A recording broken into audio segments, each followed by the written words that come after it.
the track.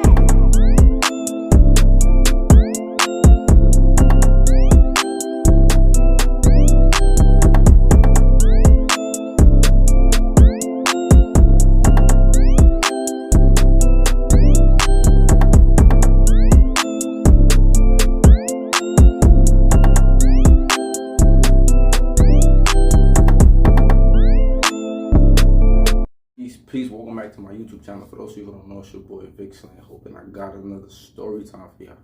This story is about how like these dudes was fighting over the CO, man. Like the nasties be. But before I even get into the story time, I appreciate y'all for rocking with me, supporting, sharing, liking, subscribing, doing all those good things that y'all do, commenting. It keeps the stuff going on. You get what I'm saying? So I appreciate y'all. And for those of you who haven't, make sure you subscribe, you like, you share, and also, check out my other content. So boom, right? Now, when you go to jail, prison, and when you've been locked up for a long time, after a while, the nasties, they don't be looking so nasty. You know what I'm saying? Y'all know what I'm talking about. It's also a psychological thing, right? They got this thing called the mere exposure effect.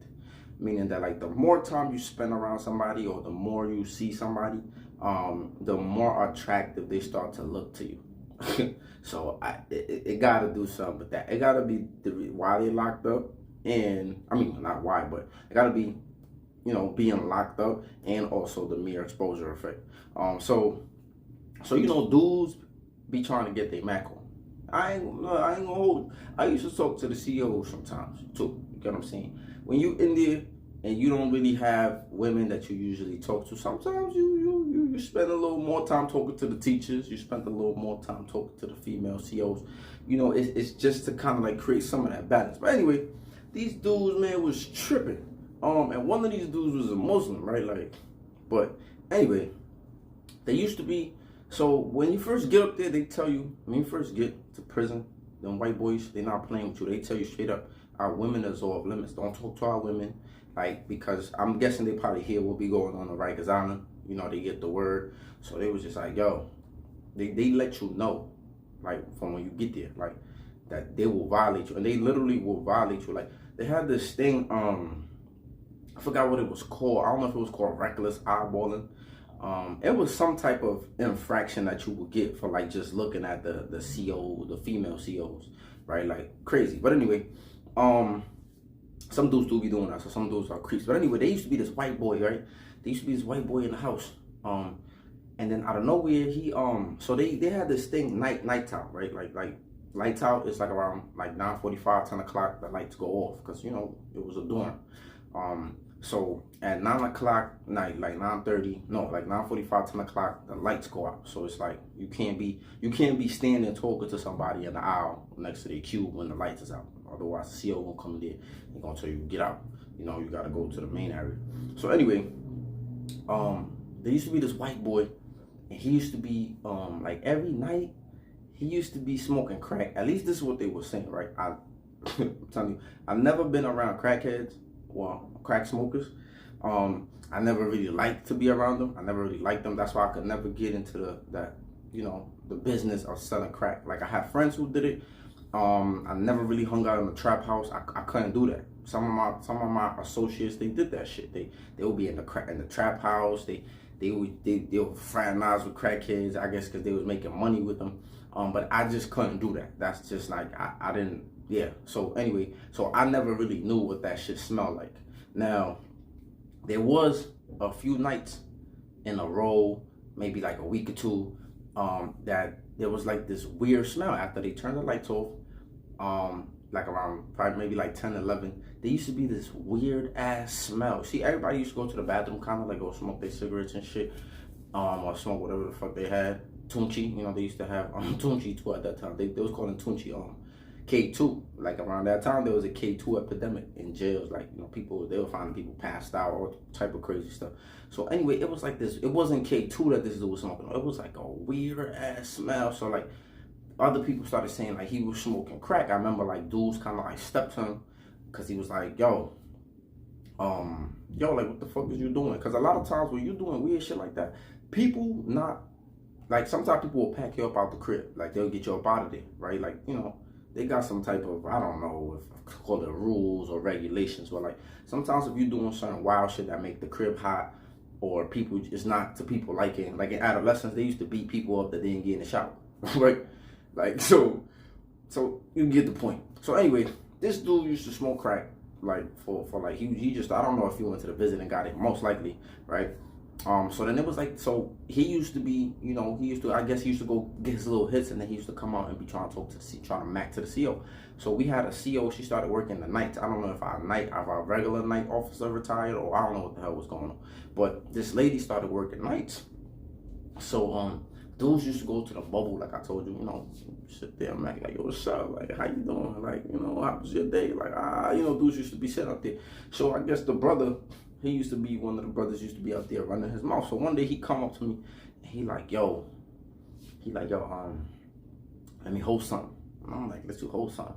So he like, yeah, man, this white boy acting like he wants some problems or some shit. So I'm like, first I didn't know who he was talking about, like, you know. So then after that, I don't know, the white boy, like you could kind of like see, but first of all, I don't even know who told this dude that I had a banker. You get what I'm saying? Like, and like I told you on the other video, this is why you don't really tell people what you got. You get what I'm saying? Because then they feel like they keep coming to you, and then, you know, he using the Muslim card, like, yo, I give you a short story within the story, right? The same thing happened when I purchased my first firearm. When I purchased my first firearm, I put most of the money. I put like probably like 65%, and my man's put like 35%, right? My man's put 35% of the total price. Not because I needed him to, but because I just didn't want to put up the whole bread, right? I wanted to have, you know, I was a teenager, so I still wanted to have some money to myself. I didn't want to spend most of my money on it, right? So boom, this dude, but this is what happens with people, right? Now all of a sudden, you know, because he got access to a gun, now he got problems. Now he needs the gun all the time. And I'm just like, nah, bro. So what I did was I took my money and I gave him his money that he put in. I was like, nah, it was my shit. Because my man was gassing him out. He was like, how you put up money? He don't want to let you take the gun. He don't want to, like, see, that's why all that, I probably should have said this in my other videos. Sharing guns is a no-no too, right? But anyway, so the same thing kind of happens, right? So I ended up giving this dude all his money. Now you don't got no dibs on my gun, right? So the same thing kind of like happens when people know, and then they use I'm Muslim. Come on, you know, this dude threatening me. You know, you get what I'm saying? But you don't gotta give it to them. You could just go with him, see what the situation is. But anyway, I don't know even how he got word or whatever. So anyway, these dudes, but this is how this shit go, right? Like, dudes will literally try to compete over the CO's attention. And I remember one time I was talking to the CO, and she came and asked me, she was just like, yo, she came and asked me, like, why are you talking to me? It was mad random too. She was like, why are you talking to me? And she was like, I don't mean to, like, you know what I'm saying? I just be, she said, like, you know, I just be trying to wonder. Like, she said, and I don't think you talking to me in that type of way. Like, I don't view you like that.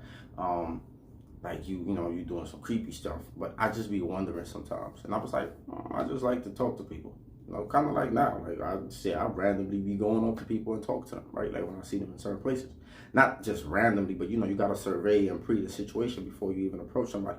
But anyway, so this dude come ask me for the banger, like, whatever. I was like, what are you talking about? Like, whatever. Then boom. See, you can never just jump out the window or jump the gun, because a lot of times you don't even know why these dudes got getting into situations. The same thing happens in the streets. Dudes come tell you one thing, somebody front on them, somebody snuffed them, somebody stole on them, somebody did something to them.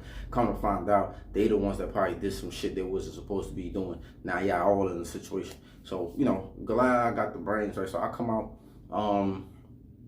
and then, long story short, it was just some stupid shit, like them trying to compete over the female CO. You know, and arguing and yelling and going back and forth. I don't even really think they got into a fight. I don't really think they got into anything. But they was just trying to compete over her look. And I don't know what the effects of crack on people. I don't know if that shit make people violent.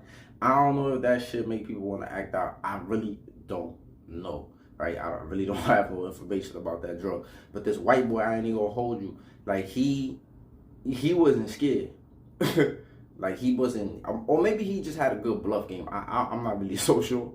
Because some of them dudes be having like they be having a good bluff. They be like, come on, like they be having like, you know what I'm saying, like a lot. Sometimes people play crazy in jail to keep you away from them. So some of them white boys, they be having the crazy game down pat, right? Just to kind of like, you know, and it just makes you pause for a little bit. But sometimes, sometimes some of them are crazy. A lot of times they really not. Well, at least here in New York, like a lot of them just be into the drugs, like the hard drugs, sniffing pills and opioids and all type of shit they be doing in there. You get what I'm saying? But like, yeah, anytime when it comes to like some type of hard drugs in prison, it's oftentimes it's white boys doing them. You know, that's just what I experienced. I can't speak for anybody else's experience. But they ended up not even really getting it on. Like, it was stupid, it was pointless, and it was all over the CO. But shit is crazy. But let me know your thoughts. Like, comment, subscribe, share. Stay tuned. Peace.